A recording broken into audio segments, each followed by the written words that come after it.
সোমবার চুরুলিয়ায় সাংবাদিক বৈঠক করে নজরুল বিশ্ববিদ্যালয়ের বিরুদ্ধে ক্ষোভ উগরে দেন কাজী নজরুল ইসলাম পরিবারের সদস্যরা। তাদের অভিযোগ, কবি স্মৃতি বিজড়িত চুরুলিয়াকে বরাবর অবহেলার শিকার হতে হয়েছে। বিশ্বের দরবারে চুরুলিয়াকে সেইভাবে তুলে ধরা হয়নি। বর্তমানে নজরুল প্রদর্শনী কক্ষ থেকে তার ব্যবহৃত বিভিন্ন জিনিসপত্র সরিয়ে নিয়ে যাওয়ার প্রচেষ্টা শুরু হয়েছে। দুবার তারা এক্ষেত্রে বাধা দিয়েছেন।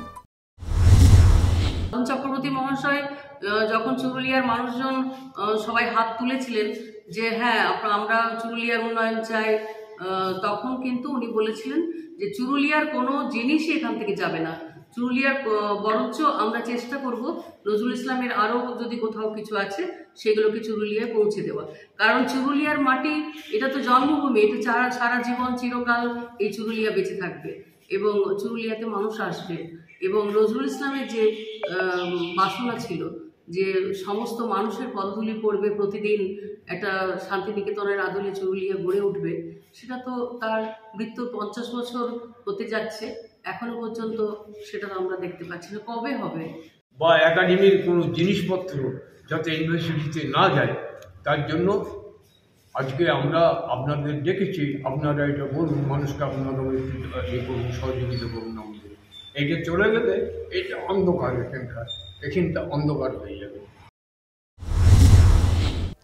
যদিও নজরুলের পরিবারের অভিযোগ মানতে নারাজ কাজী নজরুল বিশ্ববিদ্যালয় কর্তৃপক্ষ। বিশ্ববিদ্যালয়ের কর্মসূচির দাবি, নজরুল কারো একার নয়, তিনি সবার। তার স্মৃতি বিজড়িত বিভিন্ন জিনিসপত্র তার বাড়ির উপযুক্ত সংরক্ষণ করছে বিশ্ববিদ্যালয় কর্তৃপক্ষ। সেই কারণে প্রদর্শনী কক্ষে থাকা বিভিন্ন জিনিসপত্র সরিয়ে নিয়ে যাওয়ার কাজ চলছে। পরে আবার সেগুলি ওই জায়গাতেই ফিরিয়ে দেওয়া হবে। কবির পরিবার এগুলিকে কুক্ষিগত করে রাখতে চাইছে, আর বিশ্ববিদ্যালয় চাইছে নজরুলের স্মৃতি বিজড়িত চুরুলিয়াকে আন্তর্জাতিক মানের গড়ে তুলতে। নজরুল একাডেমির এখন কোনো অস্তিত্ব নেই। নজরুল একাডেমির যে জিনিসগুলো ছিল, বাড়ি বা মিউজিয়াম যা ছিল, সেগুলো এখন ইউনিভার্সিটির সম্পত্তি। এবার আপনারা জানেন যে চুরুলিয়া অনেকদিন ধরেই অবহেলিত ছিল।